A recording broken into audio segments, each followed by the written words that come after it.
What is dragging the shutter for creative photography? Have you ever wondered how photographers create those stunning images where the subject is sharp while the background is a blur of motion? This technique is known as dragging the shutter. Let's break it down so you can understand how to use it in your own photography. Dragging the shutter involves using a slower shutter speed than normal. This means the camera's sensor is exposed to light for a longer time. By doing this, you allow more ambient light into the image, which can create beautiful motion blur. But here's the twist.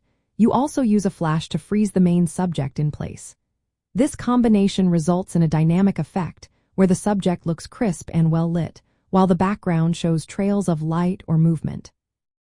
To grasp this technique better, think about the role of shutter speed in photography. Shutter speed controls how long your camera's sensor is exposed to light. A fast shutter speed can freeze motion, while a slow shutter speed captures more light and movement.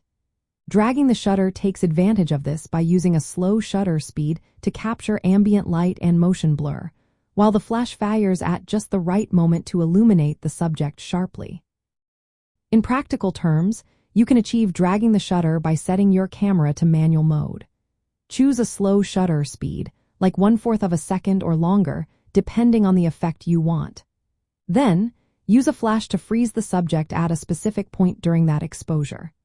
The flash duration is very brief, so it effectively freezes the subject, while the slow shutter speed captures the ambient light and any motion blur. This technique is especially popular in low-light situations, like at wedding receptions or dance floors. Here, you can show energy and movement through light trails or blurred backgrounds while keeping the subject in focus.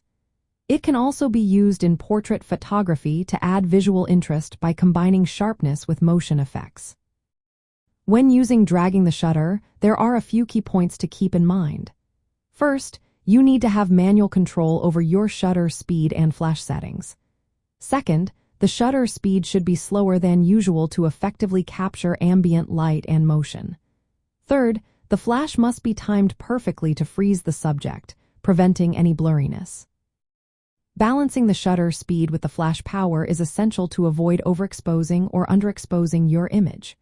Movement can come from the subject, the camera, or even moving lights in the scene. Ideal lighting conditions for this technique include dusk, dawn, or dim indoor settings. If you are shooting in brighter conditions, using neutral density filters or smaller apertures can help achieve the desired effect. In essence, dragging the shutter is a creative technique that combines ambient light with flash illumination.